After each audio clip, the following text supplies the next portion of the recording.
Aí, ó, olha aquela ali, não, tá ali não, tá ali do lado. Ali, ó. Aquela ali não. Não, ela tá aí. Atividades.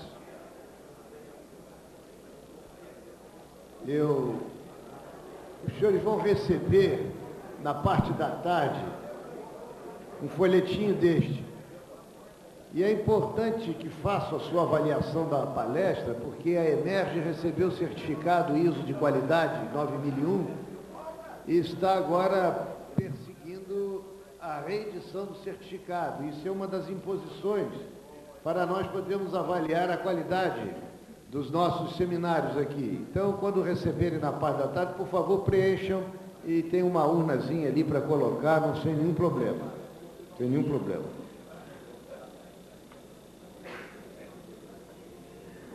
Eu queria convidar que viesse aqui novamente o eminente conselheiro Carlos Pina de Assis, que eu quero entregar à sua excelência o vídeo e o CD da sua palestra, que ele acabou de proferir aqui agora.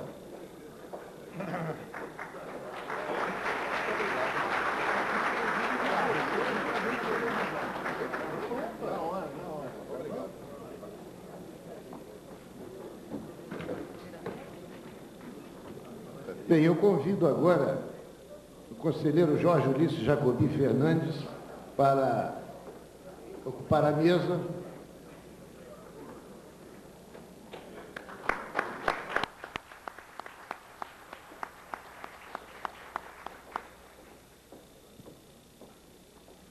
Eu pensei qual seria a melhor maneira de apresentar o professor e conselheiro Jorge Ulisses Jacobi Fernandes. Ver o seu currículo, vou mostrar as suas obras. Não é? Aqui estão, Vademécum de licitações e contratos, lei de responsabilidade fiscal, essa leizinha terrível aqui, 8666 de 93, tomada de contas especial, e parece que essa obra aqui o professor lançou em Portugal primeiro, foi lançado em Portugal, Tribunais de Contas do Brasil, Jurisdição e Competência. Isso aqui, por uns $5 mil, a gente consegue as 4 obras ali fora, sem nenhum problema. Ali estão à venda, na entrada do auditório, as obras do professor Jacobi. Muito bem. Eu vou, então, com muita honra, conceder a palavra ao professor Jorge Ulisses Jacobi Fernandes, que vai nos falar sobre o Tribunal de Contas e Poder Judiciário no exercício da função de controle.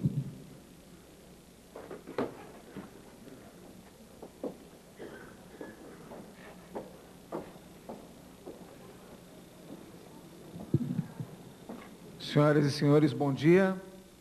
Estimados colegas, autoridades presentes, a minha saudação especial ao Dr. Thiers Montebello, que considero responsável pela nossa participação aqui, muito mais pelo seu espírito generoso do que pelos méritos que possuímos. Ao Dr.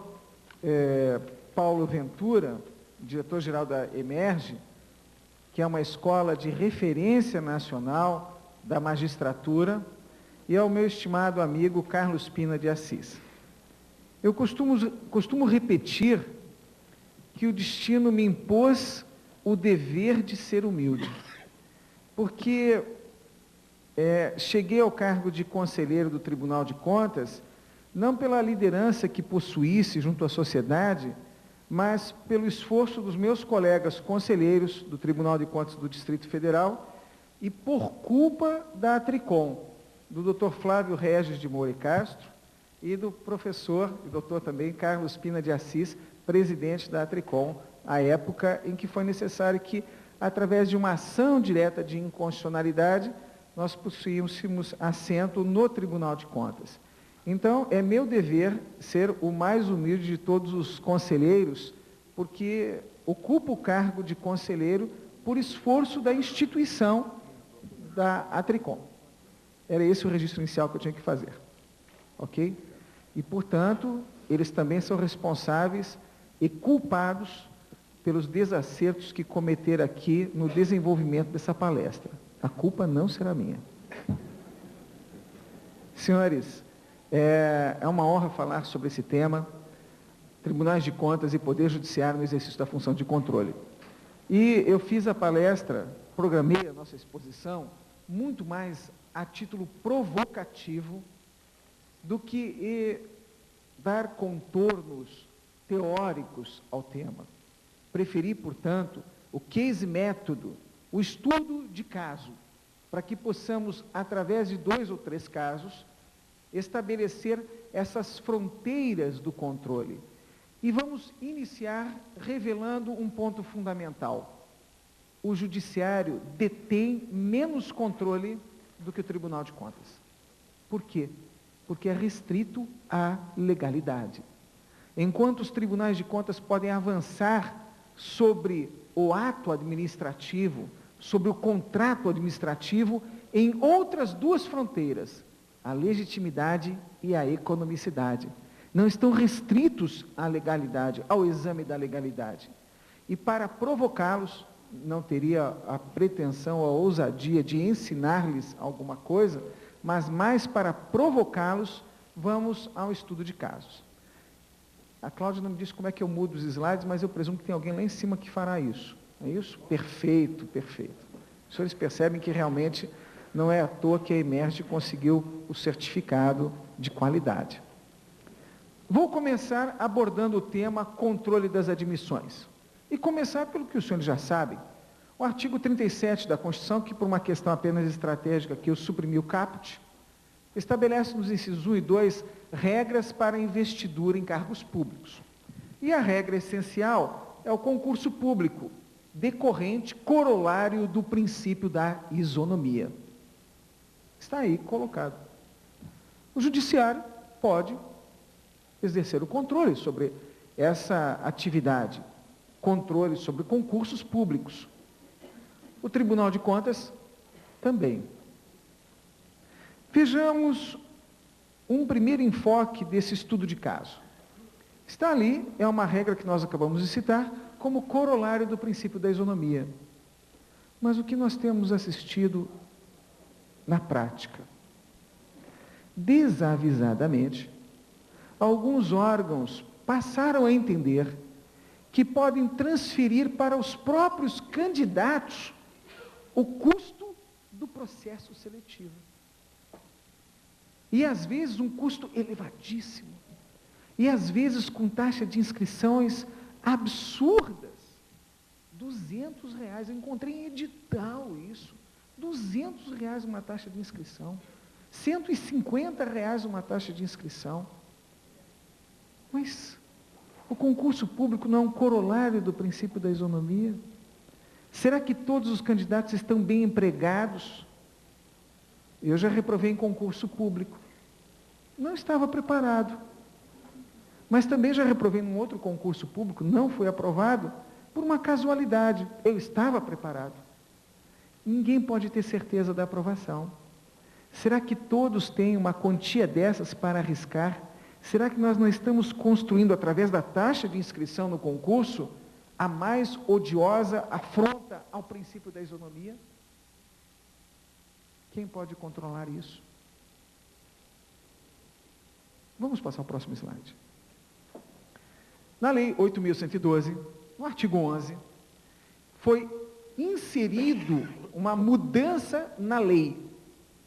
Essa é a lei, o regime jurídico dos servidores públicos da União, que no Distrito Federal nós adotamos também por força de lei local. E na Lei 8.112 está lá colocado: o concurso será de provas ou de provas e títulos, podendo ser realizado em 2 etapas, conforme dispuserem a lei ou o regulamento do respectivo plano de carreira, condicionado à inscrição do candidato ao pagamento do valor fixado no edital. E estava assim. E a maioria das pessoas não sabem que o contorno para conquistar a isonomia da taxa de inscrição foi imposto pelo Tribunal de Contas da União, em várias decisões, ao dizer que está colocado o dever de que a taxa de inscrição fique limitada a um custo. E lá está, quando indispensável o seu custeio e ressalvadas as hipóteses de isenção dele previstas. Então vejam os senhores, esse acréscimo nasceu na legislação fruto de um esforço de jurisprudência do Tribunal de Contas. Mas não é só isso. Alguns órgãos criaram um nefasto procedimento ao estabelecer uma forma de arrecadar dinheiro através da taxa de inscrição. Enquanto o particular tem que pagar do seu bolso um anúncio no jornal para conquistar os seus futuros colaboradores, ou contratar uma empresa de seleção, o poder público transfere ao próprio candidato o custo. O Tribunal de Contas da União tem uma súmula, a súmula 214, estabelecendo que esse custo tem que ser contabilizado, porque é um dinheiro que tem raiz pública. Vamos ver o próximo slide. Eu fui o autor desta representação e faço isso não é só por vaidade, é porque foi a primeira representação formulada a um Tribunal de Contas do Brasil, exigindo que, diante da anulação do concurso, fosse devolvida a taxa de inscrição. Porque até essa data, se anulavam os concursos no Distrito Federal e o dinheiro continuava com a administração. Está aí a decisão, o primeiro precedente. Mas 2003, precisou tanto tempo depois da Constituição, 15 anos, para se criar um precedente de lógica evidente, solar. Se o concurso é anulado, restitui-se o dinheiro. E quem paga isso? O poder público é que vai pagar o custo do concurso anulado. Próximo slide. Próximo slide cuida de um tema que com certeza é muito caro aos jovens estudantes de direito, que é o direito à nomeação. Eu vou, de uma forma inteligente, tangenciar a ação direta de inconstitucionalidade contra a Constituição do Estado do Rio de Janeiro, que estabeleceu o dever de nomear todos os aprovados em concurso dentro do número de vagas oferecidas. E vou para o lado bom da jurisprudência do Supremo Tribunal Federal, para sinalizar aos senhores. Vejam só, se a regra fundamental do concurso público é a isonomia, o que pode acontecer?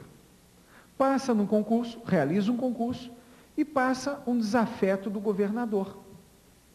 Em primeiro lugar, no concurso para juiz. É o caso concreto que está aí sinalizado aos senhores. O que fez o governador? Não nomeio enquanto ele for o primeiro colocado. Mas o resultado já estava definido. Sobraria ao segundo candidato e a todos os remanescentes duas opções.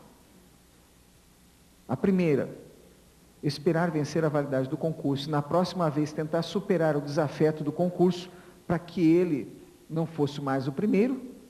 Ou a segunda, usar o método pouco ortodoxo de eliminar o primeiro candidato. Não é?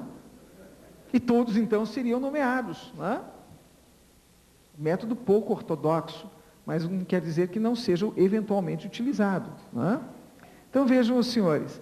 E esse primeiro candidato foi ao Supremo Tribunal Federal e conseguiu esse dever do poder público de nomear o candidato num voto brilhante do ministro Celso de Mello. Ele disse que se não existisse esse dever, o concurso não teria utilidade.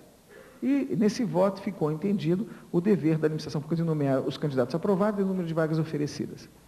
E nós colocamos aqui mais duas ideias fundamentais. Né?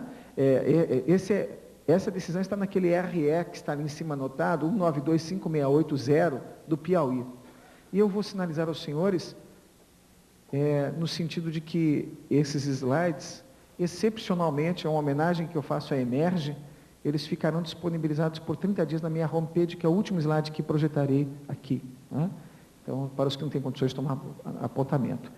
Ônus dos exames pré-admissionais é outra forma de violação aos princípios da isonomia. Tem-se entendido em vários estados que após o candidato ter vencido toda aquela maratona do concurso, estudado, né, ele ainda terá que arcar com os ônus dos exames pré-admissionais. E às vezes não consegue fazer isso na administração, no próprio SUS, e acaba tendo que arcar com ônus. Então, já presenciei situação em que o candidato estava pegando dinheiro emprestado e dizendo assim, ele paga no primeiro pagamento. Porque eu não tenho dinheiro para pagar os exames que estão pedindo, são muito caros. Os exames estavam em R$800. O conjunto de exames, HIV, exame de sangue, exame disso, exame daquilo, preparando raio-x, tudo para ser nomeado. Esse custo tem que ser da administração pública, não tem que ser do candidato. Senão é mais uma afronta à isonomia. Então, ausência de previsão legal, responsabilidade do candidato ou do órgão contratante? Nós entendemos que vai ser do contratante, rede pública de saúde, deficiência do sistema e perda do prazo de investidura. Percebam, senhores, quem pode atuar nesse vetor? Só o Tribunal de Contas. Não tem lei. Então, só o Tribunal de Contas é que pode, diante do caso concreto, pegar um edital e dizer: essa taxa de inscrição está muito cara, o alvo que está sendo atingido. Jovens estudantes de direito não teriam condições, recém-formados, não teriam condições de arcar com o custo do concurso. Quem pode dizer isso? Tribunal de Contas. O judiciário vai ficar limitado ao exame da legalidade. No próximo slide, nós passamos a um outro tópico, a um outro estudo de casos, em que pretendo também sinalizar a dimensão dessa diferença entre a ação do controle judicial e do controle formulado pelos tribunais de contas. E aí está. Sustação de ato de licitação, exame de editais pelo controle, impugnação do edital, efeitos do exame do Tribunal de Contas e princípios vetoriais da ação do controle sobre licitações e contratos. Então, o segundo caso vai se desdobrar em 5 itens. Vamos a eles. Sustação de ato da licitação. Pode passar o próximo? Isso.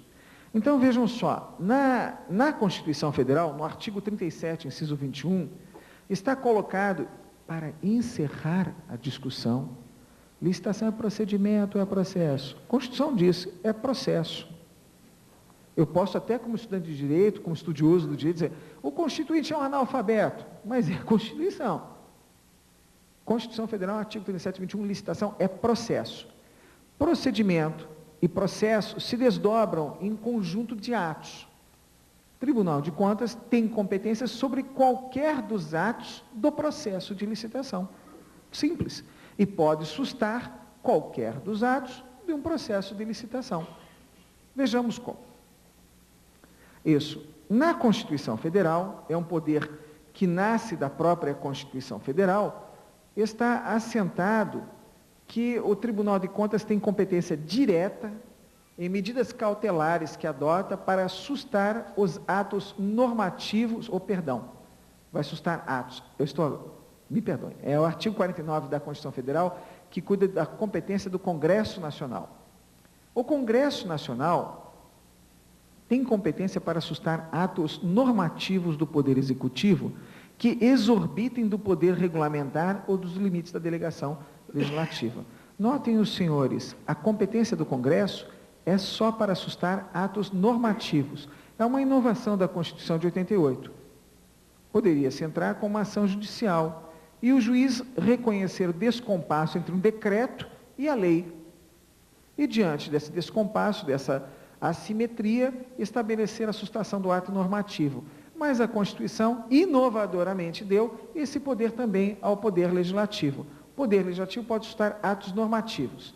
Agora sim, o próximo slide, por favor. O Tribunal de Contas detém um poder diferenciado, sustar, se não atendido, a execução de ato impugnado, comunicando a decisão à Câmara dos Deputados e ao Senado Federal. Então, desse dispositivo, nós podemos tirar 2 conclusões. Veja só, a competência do Tribunal de Contas, em termos concretos, é maior que a do Poder Legislativo, o que, aos estudiosos do tema, não pode surpreender, porque o Tribunal de Contas não é um apêndice do Poder Legislativo. É, consagradamente pelo Supremo Tribunal Federal, um órgão autônomo inserido entre os poderes. Logo, é natural que detenha competências que outros poderes não detêm. Sustar, se não atendida a execução de ato impugnado. Se a licitação é um conjunto de procedimentos, é correto concluir que o Tribunal de Contas, por força da Constituição, pode sustar qualquer dos atos do procedimento. E que o Poder Legislativo não detém essa competência. O Poder Legislativo só pode sustar ato normativo, e não atos da própria administração. Seria uma indébita interferência. No nosso caso, é um direito-dever do Tribunal de Contas. Quais são as conclusões que nós retiramos daqui? Vamos ao próximo slide. Primeira conclusão, o Tribunal de Contas pode sustar se não atendido. Essa é uma sutileza. O Tribunal de Contas pode sustar se não atendido. As leis orgânicas dão um poder cautelar de sustar inaudita altera pars, de sustar de imediato diante da iminente e grave lesão. Mas a regra tem sido a oitiva e após, diante da recalcitrância, a sustação. De tal modo que nós obrigamos o controle interno e a própria autoridade a corrigir o seu ato. Primeira conclusão, o Tribunal de Contas pode sustar, se não atendida, a execução de ato licitatório quando impugnado. Segunda conclusão, o Poder Legislativo não possui poder para sustar o ato licitatório, mas pode sustar o ato normativo que lhe dá suporte, como ocorre com a concessão ou permissão de serviço público. Imaginamos lá que, por uma força de uma lei delegada, se transfere poder ao Executivo de emitir um decreto com força de lei em relação a uma concessão ou permissão de um serviço público. E se inicia uma licitação, o Poder Legislativo pode sustar o ato normativo que dá suporte ao ato licitatório e, portanto, pode ter efeitos concretos. Vejamos o próximo slide. O exame dos editais pelo Tribunal de Contas. O exame dos editais pelo Tribunal de Contas. Esse exame nasce da lei, não é da Constituição, é da lei de licitações, que, como colocou o nosso estimado desembargador Paulo Ventura, essa lei é uma lei complicada, né? Segundo o nosso amigo Rigolin, é a lei da besta série 8, 6668, né? Colocar o 8 na frente, vamos buscar o número de série da besta, né? Mas é uma lei que tem projetado o nosso país no exterior. Ela tem, isso eles repararam, a preocupação dos administradores com a lei. Eu achei hoje, aqui quando começamos esse evento, uma colocação genial do diretor-geral da escola, da Emerge, ao dizer: eu me tornei ordenador de despesas. Poucos juízes têm essa visão. E posso falar isso porque fui magistrado. Qual é a tendência de um magistrado? Todos nós adquirimos os vícios profissionais, os vícios da profissão. A nossa lesão de esforço repetitivo, às vezes o esforço repetitivo cerebral, né? Esses vícios de profissão é bem nítido nos órgãos do Poder Judiciário. Um juiz estuda direito, passa a vida inteira aplicando a lei ao caso concreto. E um dia se torna ordenador de despesas. Pouca gente teve a visão que o Dr. Paulo Ventura teve. O juiz está acostumado a pegar um problema, aplicar a lei, bater o martelo, coisa julgada. O que acontece quando vai ser presidente? Se vira um servidor da casa ao presidente do tribunal e diz: não, presidente, o senhor não pode fazer isso. Isso não dá um choque? Um servidor que não estudou direito, vir falar a um presidente de um tribunal que ele não pode fazer? Não, presidente, o senhor não pode fazer isso. E eu me recordo do caso de um grande amigo meu, que deixou agora a presidência de um tribunal superior em Brasília. Eu encontrei numa churrascaria, uma semana antes da posse. E a esposa dele disse assim: Jacobi, você conhece o pessoal lá do tribunal? Eu disse: conheço, o pessoal da área administrativa eu conheço. A primeira coisa que eu pedi para o meu marido fazer é demitir o diretor-geral. Se é mesmo? Se é. Você acredita que ele se recusou a pagar o coquetel de posse do meu marido?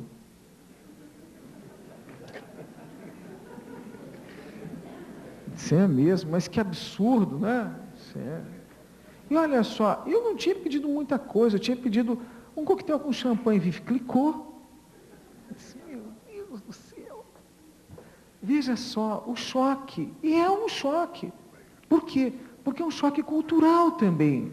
Ele, como futuro presidente, encontra um servidor que não é formado em direito, que está lá para atender a um cargo de confiança da administração e está se metendo a negar as pretensões do futuro presidente, ministro-presidente.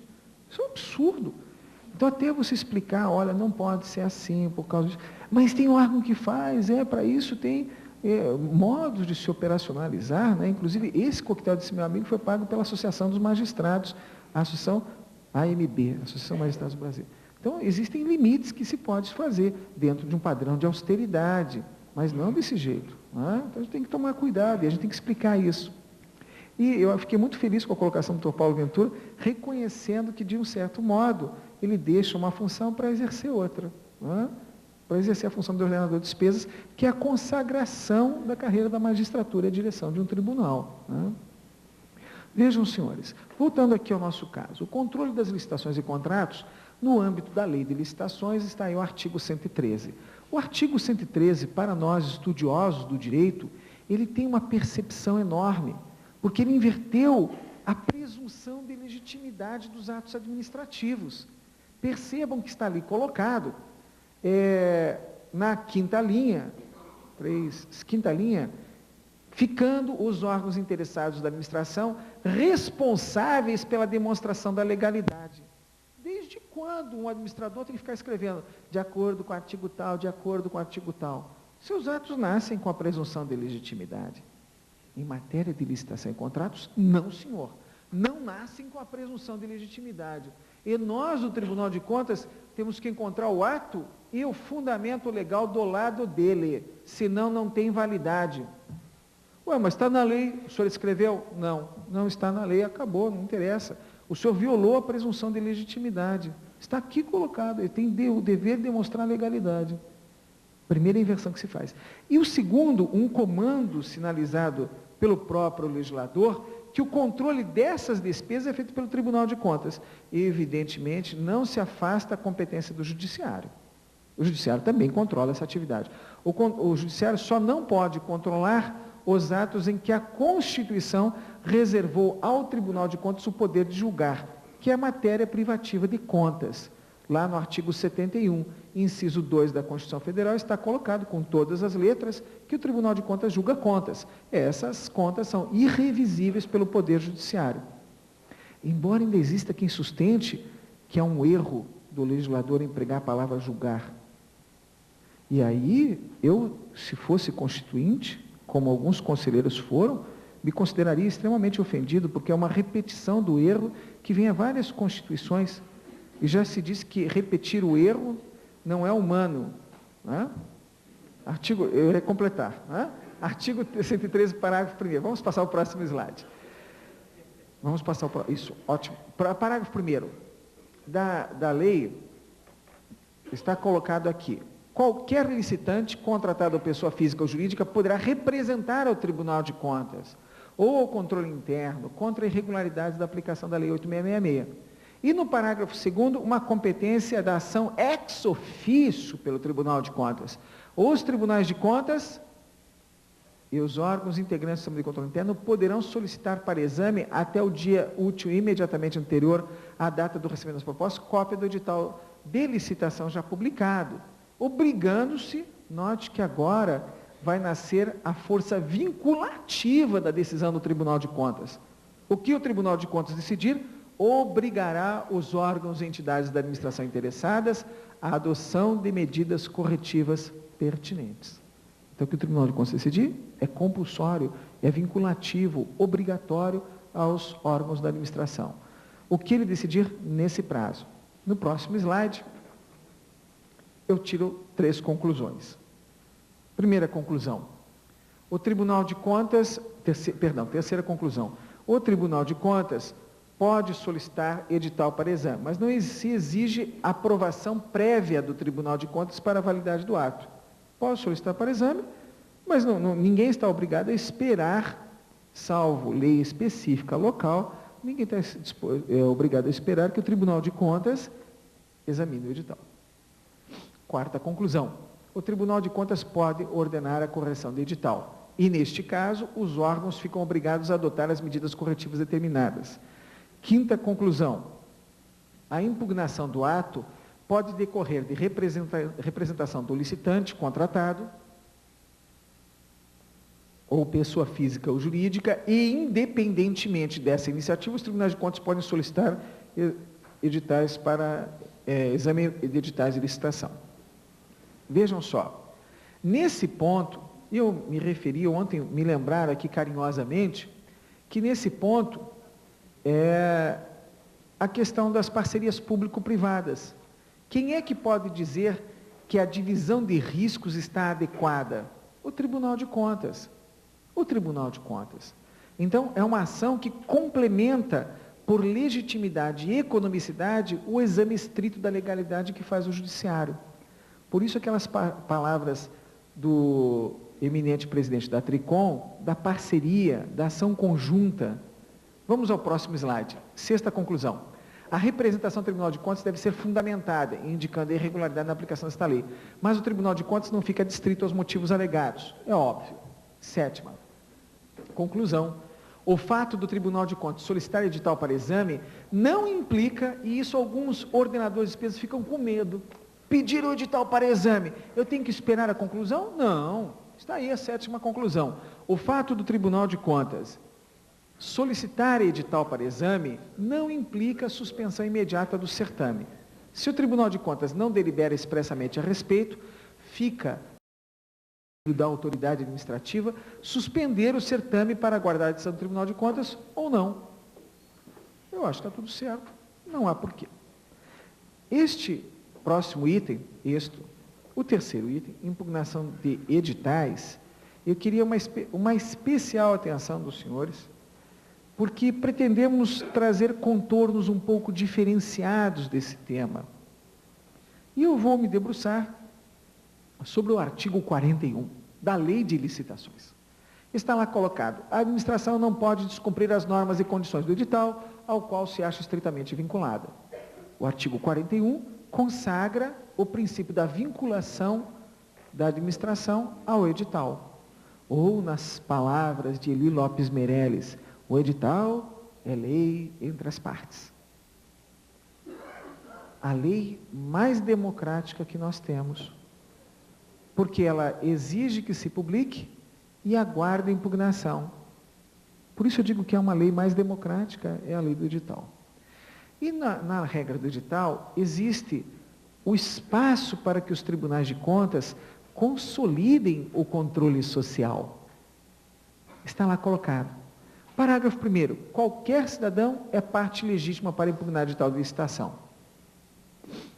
Por irregularidade na aplicação desta lei, devendo protocolar o pedido até 5 dias úteis, lá embaixo em vermelho, sem prejuízo da faculdade prevista no parágrafo 1 do artigo 113. Ou seja, eu tenho, como cidadão, um prazo para impugnar um edital perante a administração, mas se eu não fizer naquele prazo, não há nenhum prejuízo.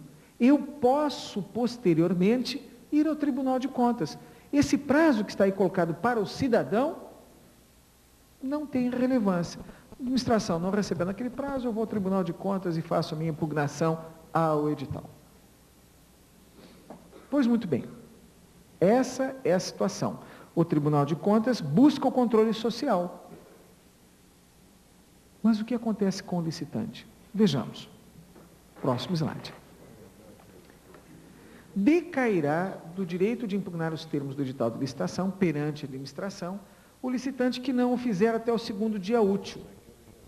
E note que o dispositivo não acaba com aquela oração em vermelho que estava no parágrafo 1º. Lógico que não pode acabar. Nós aprendemos no primeiro ano do curso de Direito a força dessa expressão, decadência, a morte do direito. O licitante tem um prazo para manifestar perante a administração pública a sua inconformação do edital perante a lei. Se não o fizer, decai do direito. Vai virar regra do jogo.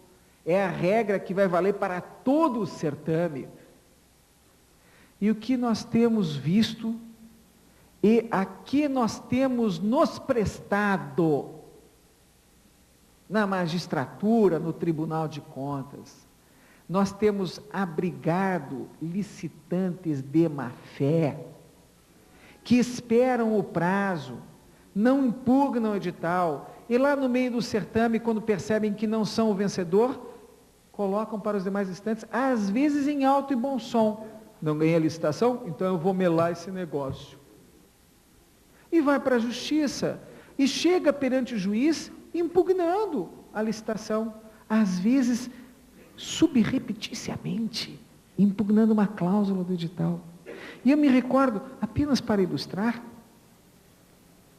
um fato que ocorreu comigo. Era final de ano, e eu não tenho nada para fazer, faz uns 7, 8 anos atrás. vim ministrar um curso, naquelas 2 semanas perto do Natal, né? O Tribunal de Contas já estava no recesso, e eu vim ministrar um curso aqui no BNDES, no Rio de Janeiro. Não sei se tem algum participante aqui, mas um caso muito interessante que me foi trazido na época. Colocaram no edital, era uma tomada de preços, uma licitaçãozinha de final de ano. Quem trabalha com licitação sabe o que isso significa. Licitação de final de ano. Eu tenho que correr para não perder o dinheiro, né?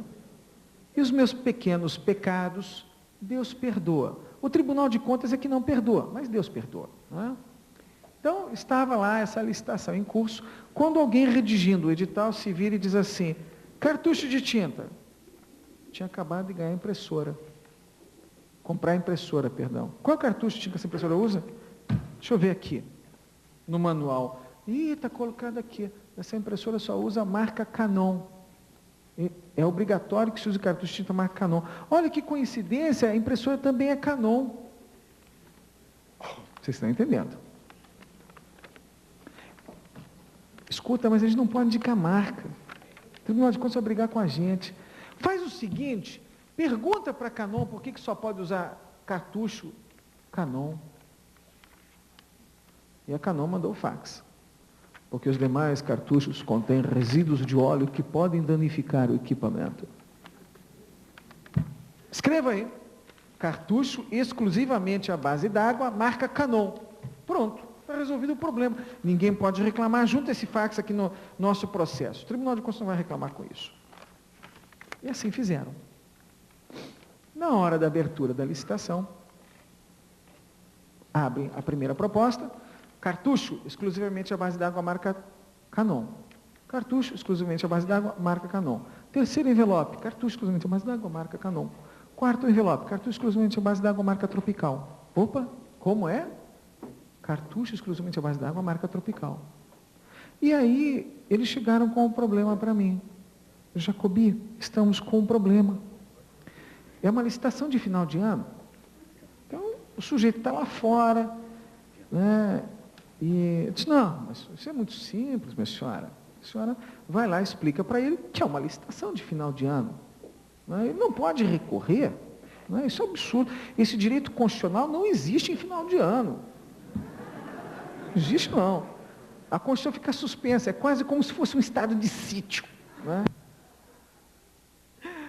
Pois muito bem. Foram lá fora, só que a moça falou assim para mim, não, Jacobi, se a gente for dar prazo para recurso e contra razões de recurso, a gente não aproveita o dinheiro. Eu disse, então explica isso para ele. Não, para esse instante não dá. Ele, palavras dela, ele é muito grosso, agressivo, mal educado. Eu disse, então, vamos esperar. Deixa eu entrar com recurso. Veja só, o prazo dela não suportava contra razões de recurso. E ele entrou com recurso no dia seguinte, foi lá. Não pode indicar marca. E eu, gente, essa senhora falou assim, escreva, por favor. O presente recurso não pode ser conhecido porque preclusa a matéria nele versada. E assim embaixo. E ela colocou para mim assim, terminou de escrever, olhou para mim assustada e disse assim, mas professor, eu acho que ele não vai saber o que significa precluso. Melhor ainda, minha senhora. Levaram para ele leu e foi embora. Né? Não podia ser conhecido. Tecnicamente, a solução era essa, porque era uma regra do jogo colocada desde o começo, sobre o qual decaiu a pretensão dele de ver a reforma do edital. Vencido esse prazo, não se impugna o edital. Não tem mais possibilidade. A comissão de licitação é a mera escrava da norma do edital. Não existe mais possibilidade. E é importante que a gente, no caso a caso, na função de controle, a gente perceba se a gente não está dando margem a alguém, a pretexto de recurso, denúncia, vir trazer uma impugnação ao edital. Fora do tempo, depois de decaído o direito. Como tem sido decidida essa questão? Pode passar o próximo slide? Isso. Qualquer cidadão é parte legítima para impugnar o edital de licitação e, independente do exercício desse direito, pode representar o Tribunal de Contas.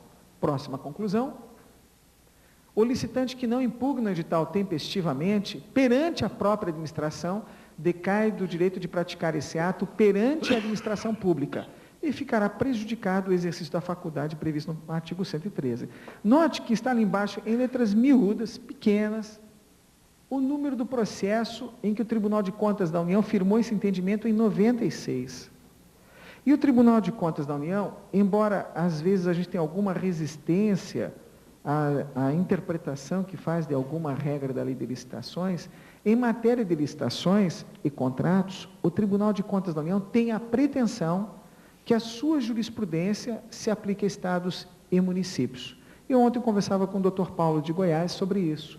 A súmula número 222 do Tribunal de Contas da União estabelece que a sua interpretação da lei de licitações aplica-se a estados e municípios. E aí foi quando o Tribunal de Contas da União firmou esse entendimento de que quem não impugna o edital a tempo não pode depois vir reclamar no Tribunal de Contas sobre regra do edital. E nós deixamos de dar guarida aos licitantes de má-fé. Aos licitantes de má-fé. No entanto, para surpresa nossa, pode projetar, por favor, o próximo slide? Para surpresa nossa, alguns juízes do Tribunal Regional Federal e do Superior Tribunal de Justiça, alguns ministros, alguns desembargadores, alguns ministros, têm construído uma interpretação que vem consagrando maior fé nessa relação entre administrações e licitantes. Vejam só, alguns juízes têm entendido que, embora lá no artigo 41, parágrafo 2º, esteja colocado que decai o direito de impugnar perante a administração, na verdade, o licitante que deixa de fazê-lo a tempo e recorre ao judiciário, um modo mais oneroso de expressar tecnicamente a sua pretensão, a sua resistência à forma como o edital vem conduzindo, demonstra, em primeiro lugar, que está onerando o Poder Judiciário com a sua pretensão. Segundo, que tinha um meio mais fácil posto à sua disposição. Por que ele não impugnou perante a administração? Por que não foi ao Tribunal de Contas? Porque no meio da licitação, no curso de uma licitação, não reclamar de uma regra que está colocada desde o começo? Alguns magistrados não têm dado pretensão a esse ato e têm dito lá que decai do direito também perante o judiciário.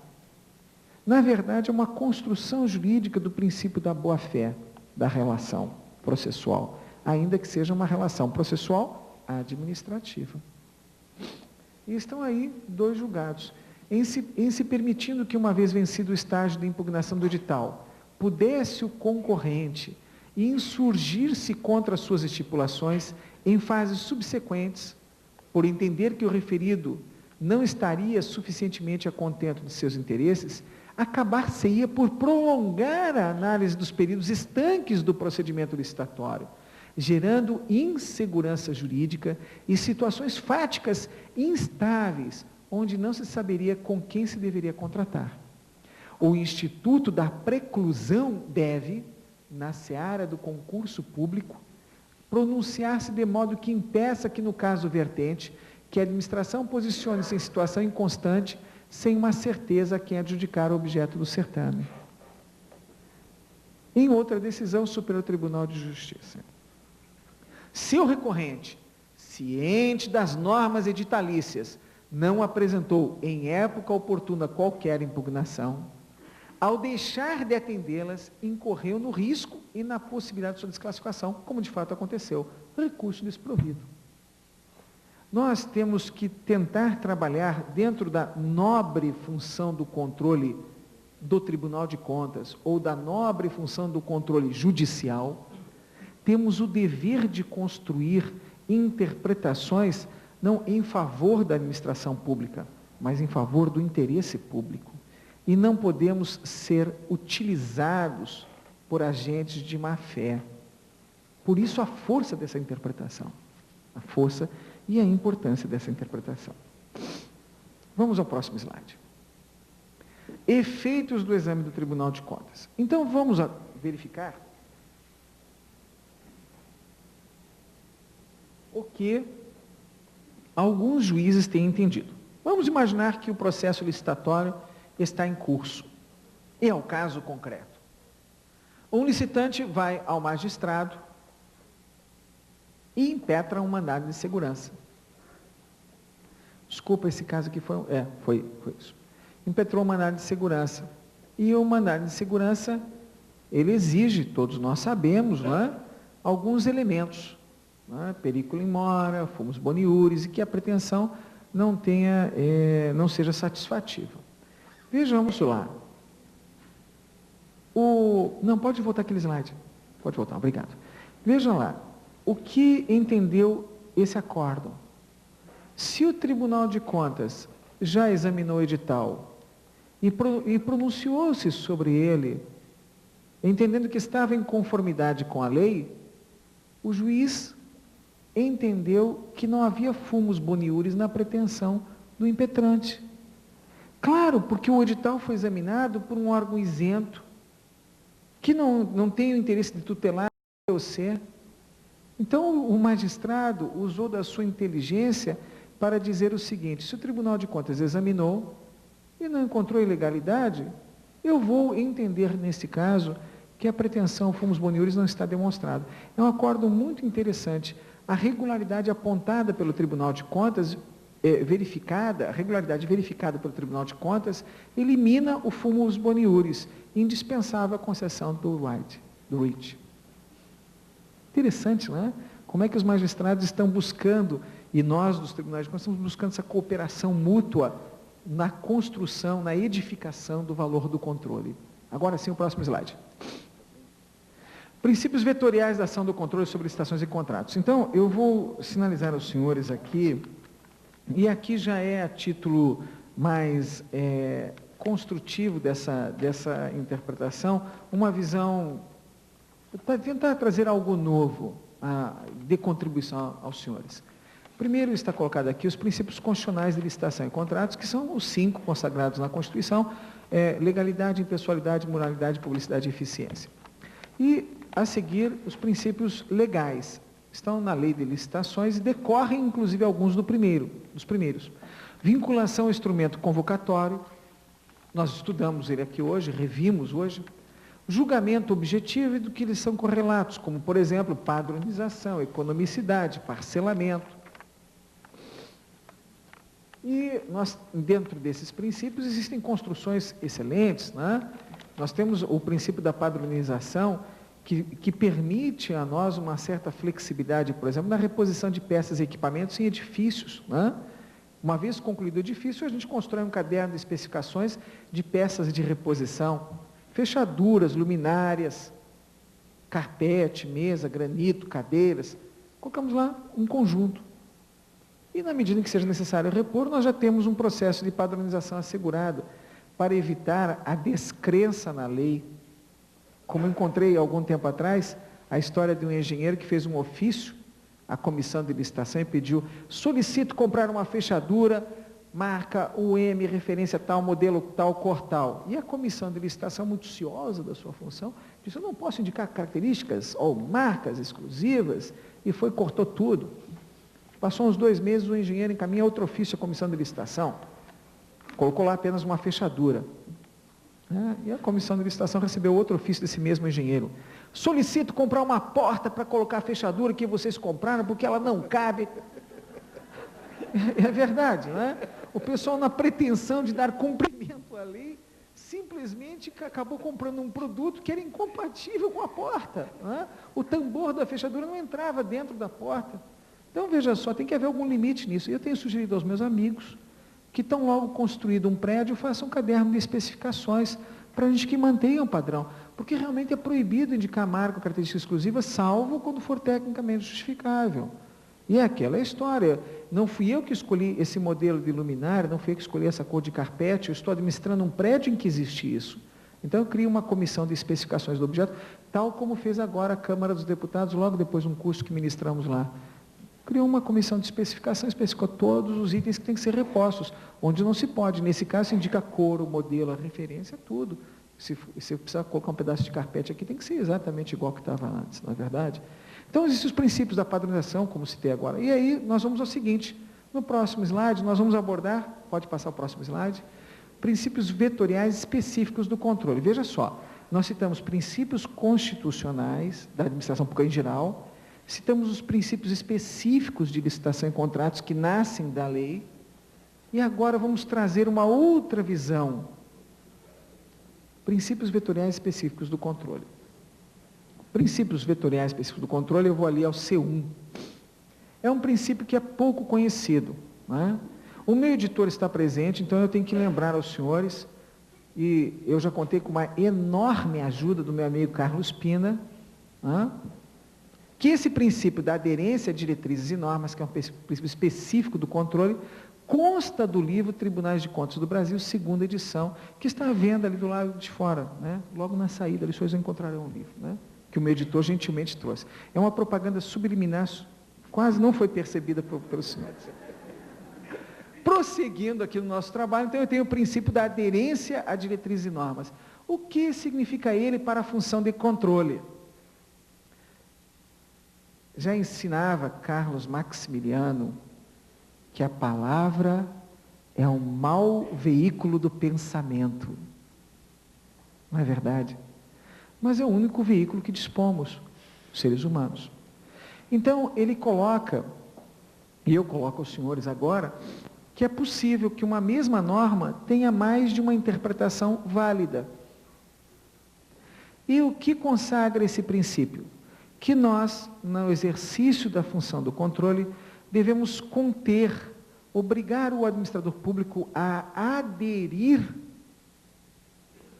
às normas e diretrizes. É essa a nossa função do controle. Cercar o terreno para que não ocorram arbitrariedades, para que o administrador público não tenha o seu comportamento fora do campo da legalidade.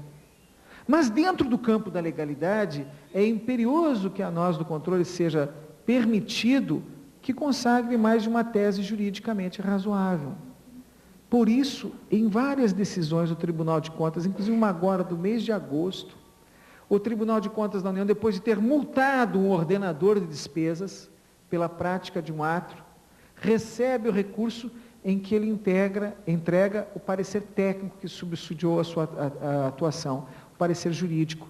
E o Tribunal de Contas reconhece a razoabilidade da tese jurídica sustentada, embora não concorde com ela, e retira a multa. Esse é o lado nobre da nossa função de Tribunal de Contas, que nós não podemos deixar perder por vaidade pessoal.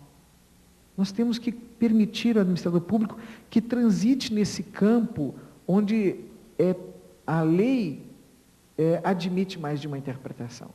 Esse princípio se chama princípio da aderência a diretrizes e normas, que eu, infelizmente, não aprendi na faculdade, tive que aprender depois, quando fui trabalhar num órgão de controle.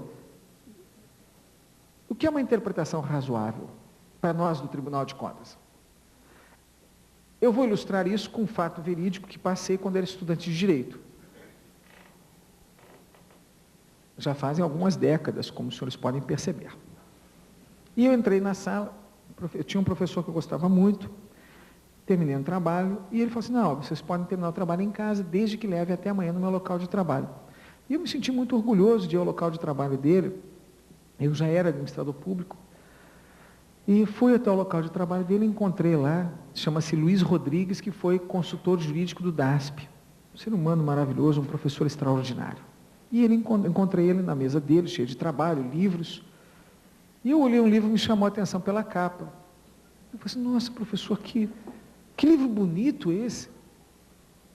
E ele se virou para mim e disse, é o livro Medíocre, de um autor medíocre. Pronto, eu olhei bem o livro e fui embora para casa. Passou uns 3 ou 4 dias, eu lia os pareceres dele publicados no Diário Oficial da União, consultor jurídico da ASP, estava lá, e vi que ele citava o próprio livro sobre o qual ele tinha esse péssimo conceito. E eu não resisti à juventude, né, o impulso da juventude, entrei na sala, professor, o senhor citou no seu parecer o livro medíocre daquele autor medíocre. E ele já não se recordava mais, né? Fazia uns 3 ou 4 dias.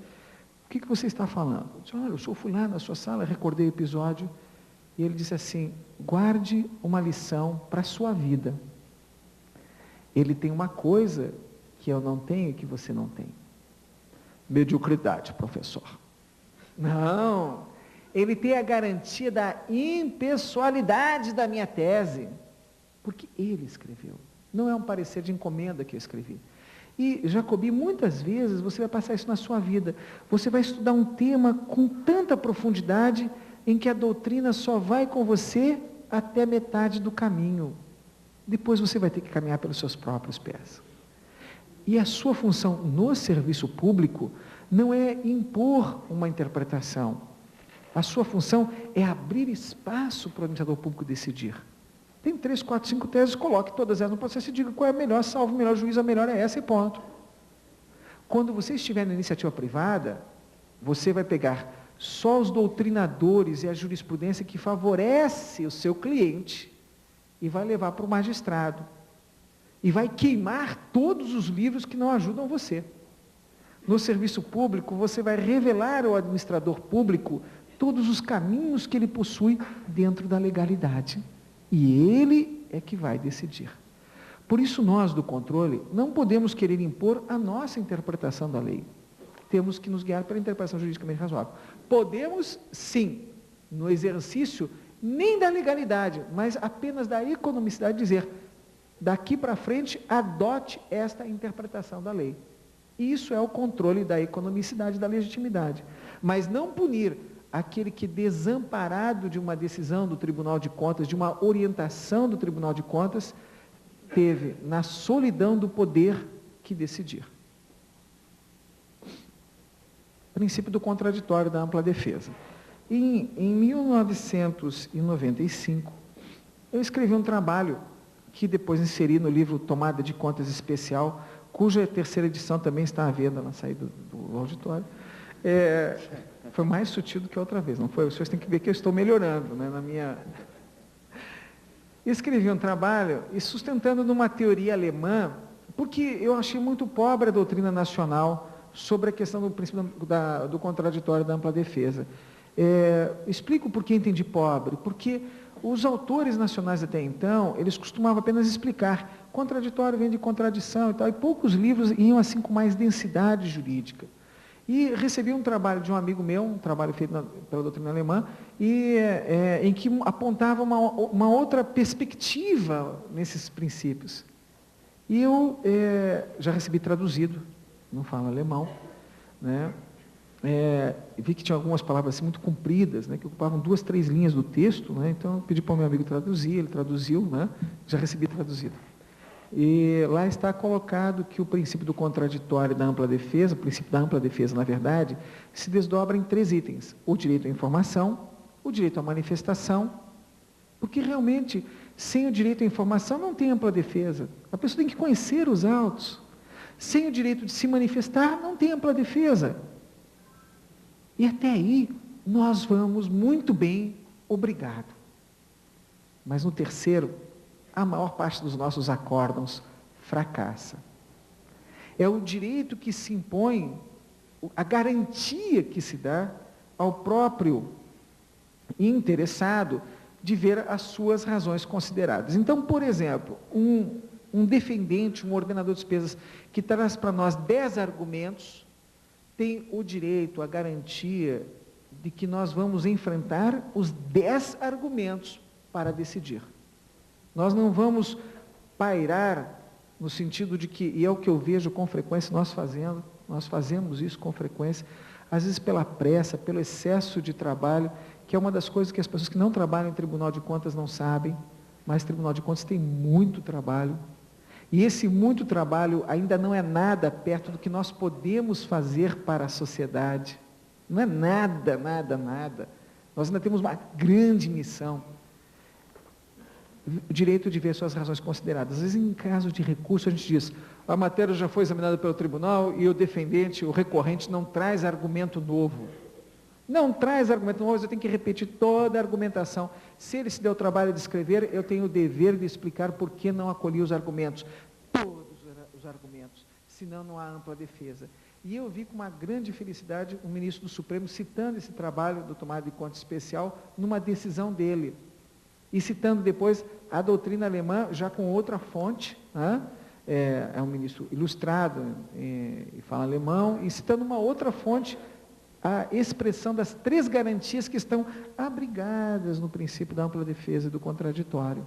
E são princípios específicos do controle.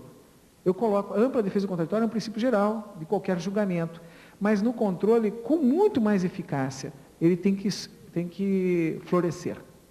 Próximo slide. Eu vou tentar me comportar, porque fui imposto pelo meu amigo Thierry Montebello, dentro do meu tema e dentro do meu horário. Porque se deixar, eu falo o dia inteiro, né? Adoro falar, ainda mais quando eu tenho uma plateia tão seleta como Vossas Excelências e os senhores aqui. Decisões judiciais mandadas de segurança. Então, o que foi que nós vamos mostrar agora, assim, brevemente? Só para encerrar o nosso trabalho. Mandado de segurança. Película em mora inverso. Uma decisão muito interessante que nós temos. A paralisação do procedimento licitatório, aquele monte de liminar que a gente concede mandando parar o processo licitatório.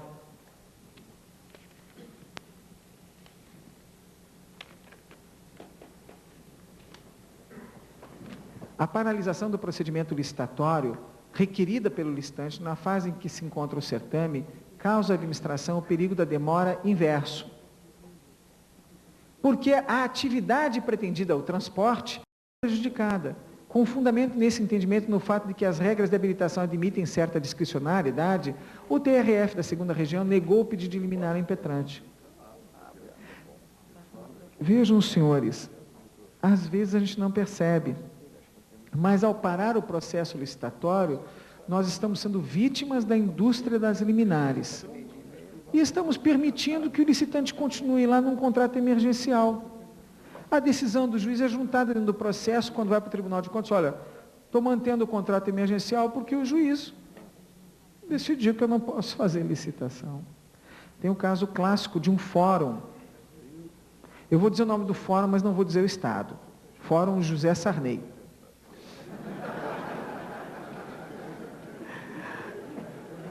Esse fórum estava sendo construído, né, e o juiz, diante do caso concreto, entendeu, diante de uma impetração de um mandado de segurança, entendeu que havia fumus boniuris e periculum in mora, e concedeu uma liminar paralisando o processo licitatório. A comissão de licitação pediu uma audiência com o juiz, e o juiz recebeu, muito simpático, atencioso. Excelência, o senhor mandou parar o processo licitatório, e é importante não perder o dinheiro. E aí o juiz disse, não, vamos fazer o seguinte, eu percebi fumus boniuris e periculum in mora, então eu vou fazer diferente, eu vou habilitar a impetrante. Excelência, mas ela está devendo INSS. Não vou discutir mérito com os senhores, alto lá. Os senhores façam uma peça e me tragam aqui. Então, o juiz concedeu, habilitou a empresa. Passou uns 15 dias, a comissão procura e diz, excelência, nós consideramos a empresa habilitada e demos seguimento ao certame, como o senhor nos autorizou, e a empresa teve o menor preço. E nós estamos com uma dificuldade. Nós estamos com uma dificuldade, porque a empresa tem o menor preço, nós agora não sabemos o que fazer. Está vendo? Ainda bem que eu dei eliminar a proposta mais vantajosa. Não, excelência, você está devendo INSS. Não vou discutir o mérito do mandado de segurança com os senhores. Está habilitado e pronto. E eles foram e fizeram o que faria qualquer comissão de licitação, adjudicar o objeto impetrante. Foram novamente o juiz, excelência, nós vamos ter que assinar o contrato. A empresa está habilitada e deve INSS. Está habilitada. Contrataram a empresa, ela construiu o fórum. 5 anos depois, o magistrado, num gesto maravilhoso, liga à comissão de licitação e encontra o ex-presidente da comissão de licitação. Estou ligando para o senhor. Ah, sim, esqueci de detalhe. Eles pediram pressa de julgamento e o magistrado fez o que muitos magistrados fariam. O processo de vocês está naquela pilha aguardando o julgamento. Está lá em cima. É que eu estou pegando os processos aqui de baixo, respeitando a ordem de ingresso. Excelência, essa pilha tem quase 3 metros de altura. Sim, eu sei que eu tenho muitos serviços, tenho paciência, eu sou um só, etc. Né? Pois muito bem, passado 5 anos, esse juiz liga para o ex-presidente da comissão de licitação, olha, eu estou informando ao senhor, tenho certeza que o senhor vai ficar muito feliz com a notícia, eu realmente decidi caçar a segurança. Quem está devendo a Seguridade Social não pode manter contrato com a administração. Concluí nos meus estudos que é um princípio constitucional de eficácia absoluta, plena e inafastável. E o senhor agiu muito bem. Excelência, o prédio está concluído, já foi inaugurado. Não mude de assunto, meu filho, estou lhe dando os parabéns. Então, às vezes, uma liminar atrapalha o procedimento licitatório. Não estou dizendo que não possa ser dada, é que a gente às vezes tem que pensar essa questão. Mandado de segurança. Ao judiciário cabe apenas perquirir a legalidade e constitucionalidade dos atos praticados pela administração, deixando ao seu inteiro alvitre pronunciar-se sobre a eficiência ou justiça do ato administrativo. Porque se assim não agisse, estaria a emitir pronunciamento de administração e não jurisdicional. Aqui o magistrado recua e diz, isso é o campo da discricionalidade que eu não vou avançar. Próximo slide. Decisões judiciais, preço diferente do praticado no mercado. Aqui é uma questão em que esse magistrado foi muito sensível, porque vejam só os senhores, nós dizemos assim, é necessário que a administração pública faça licitação para a busca da proposta mais vantajosa. Busca da proposta mais vantajosa dentro do mercado legal. E o pessoal desenvolveu, porém, uma tese que, inclusive, eu, essa semana, estive conversando com membros do Tribunal de Contas da União sobre esse assunto, como tenho conversado com meus pares também, que às vezes essa ideia de que o pessoal planta, antes da licitação tem que pedir 3 propostas no mercado, ela desvirtua completamente o procedimento licitatório. Né? Proposta o licitante só tem que oferecer na hora da licitação. Só na hora da licitação. Então vejam os senhores, nós não podemos ter a pretensão de alcançar o preço de mercado num país que tem 10,2 milhões de empresas na informalidade. Recente estudo revela-nos que o Brasil tem 10,2 milhões de empresas na informalidade. O que eles chamam de empresa? Aquele em que o profissional trabalha e tem um empregado. Então, temos 10 milhões de empresas na informalidade. É lógico que a administração pública não vai conseguir alcançar o preço de mercado. Então, o que entendeu esse magistrado da 4ª região? Constando que a licitação para a compra de medicamentos envolve uma série de exigências estabelecidas pela administração pública, as quais elevam o custo final do produto, que devem necessariamente ser atendidas pelos fornecedores, não há que se falar em superfaturamento, porque justificada a diferença entre os preços praticados no mercado e o preço final do medicamento adquirido mediante licitação. Lesividade ao patrimônio público não demonstrada. Aqui era uma ação popular, percebam os senhores lá, apelação e ação popular. Desculpa, é aqui que os senhores estão olhando, eu estou olhando lá. A apelação em ação popular da 4ª turma, né, do TRF da 4ª região. Está na revista Fórum de Direito Administrativo, que é uma ótima revista, no número 5, número 48, está aqui indicado no número da página. Então percebam, senhores, que na verdade a gente tem que ser sensível a isso. Às vezes a imprensa sai e solta e diz, o preço está superfaturado. E eu me recordo em 91, aquele episódio das fardas do Exército. Eu não sei se os senhores se lembram, mas assim que o Exército estava comprando as fardas, em 1991, saiu uma matéria em vários jornais do Brasil dizendo que o preço estava superfaturado. O que fizeram os jornalistas? É muito fácil a gente acusar a administração pública. É muito fácil. Os jornalistas foram, pegaram o preço da farda comprada pelo Exército, com um prazo de entrega de 6 meses, e compararam com uma no varejo. E estava 3 vezes o preço da farda no varejo. E soltaram a manchete no Brasil inteiro. O general, na época, quase se suicidou por causa dessa notícia. Resultado. No dia da entrega, a farda custava 1/3 do preço de custo. E a indústria a Santista quase quebrou com essa aquisição. Por quê? Porque na época era proibida a correção monetária e tinha inflação. E ninguém percebeu isso. Então, em Brasília, compra de pão vitaminado pela Secretaria de Educação. Foram comparar o preço na padaria. O pão era vitaminado, entregue em todas as escolas do Distrito Federal. Olha o custo, a logística. Tinha controle de qualidade imposto pela administração. com direito à recusa. Então, veja só, não era o pãozinho da padaria, era um pão diferente. Nós não podemos deixar isso acontecer. Algum tempo atrás, peguei um processo em que um inspetor do tribunal sinalizava para nós o seguinte, que ele foi ao mercado e verificou que o preço no mercado era esse. E eu fui ao site do INSS e tirei pelo CNPJ a situação dos supermercados. Todos os mercados pesquisados estavam devendo a Previdência. Imagine, eu estou comparando preço com o sonegador.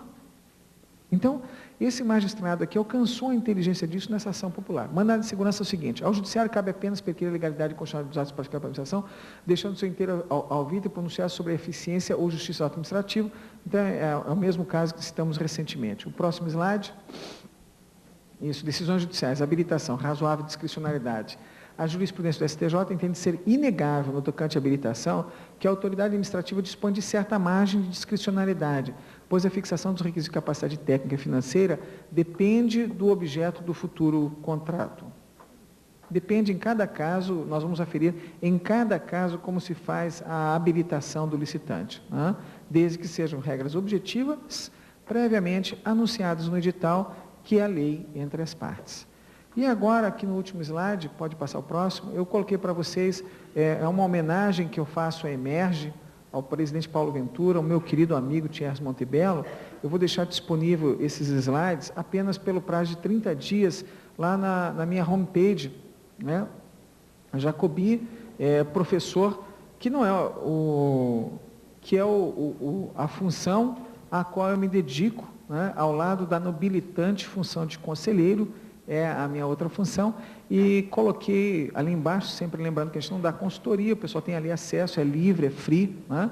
Basta os senhores digitarem www.jacobi.com.br, né? E aí já sai a homepage. Se os senhores tiverem qualquer dificuldade de acessar com essa digitação, eu sugiro aos senhores recorrerem aos filhos ou sobrinhos, né? E eles dão o suporte técnico necessário para isso. E esses slides estarão lá. Muito obrigado a todos.